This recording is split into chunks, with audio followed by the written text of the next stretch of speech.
a 23-year-old and I have type 2 diabetes.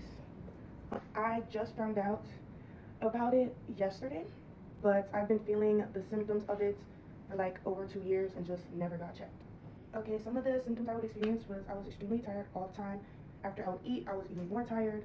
I would sleep throughout the night and then wake up extremely tired. I think that was the biggest one. It was like, why was I always tired? I started to get like heart pains to the point where it felt like mini heart attacks. My vision got 10 times worse. I always had a headache. I was always hungry. Even if I would eat like a big meal, I would still want more food and still be hungry.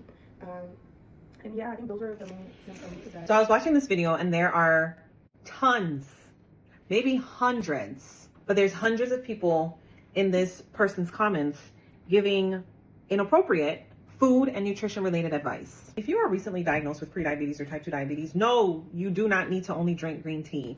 No, you do not only need to eat protein as well as vegetables. No, you do not need to go on a starvation diet. Two things which you should be doing if you get diagnosed with prediabetes or type 2 diabetes. And it doesn't matter how old or how young you are. First and foremost, because I have seen it happen time and time and time again, especially for someone that is in their early 20s, like that young lady that you just saw. As soon as you are diagnosed, you need to ask your primary care provider for a referral to go see an endocrinologist. Why?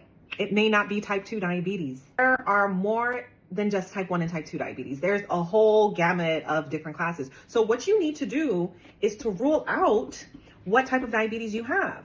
Especially if I want to say things, but I can't say things due to HIPAA purposes. But you want to make sure that you are on the correct medication if your doctor does prescribe you medication. You want to make sure you're getting the correct medication for the correct diagnosis. So going to the endocrinologist, you are going to rule out what type of diabetes you have. The second thing that you need to do, if you are recently diagnosed, is to ask your doctor for a referral to see a registered dietitian, someone that is actually qualified, keyword, to speak with you about your food and nutrition related choices and is not going to pull something out of the thin air and tell you to do because it worked for their sister's friend's cousin's dog who had type 2 diabetes. Why I may seem passionate about this is because I've seen this mistake time and time again. And knowledge is power in the diabetes community.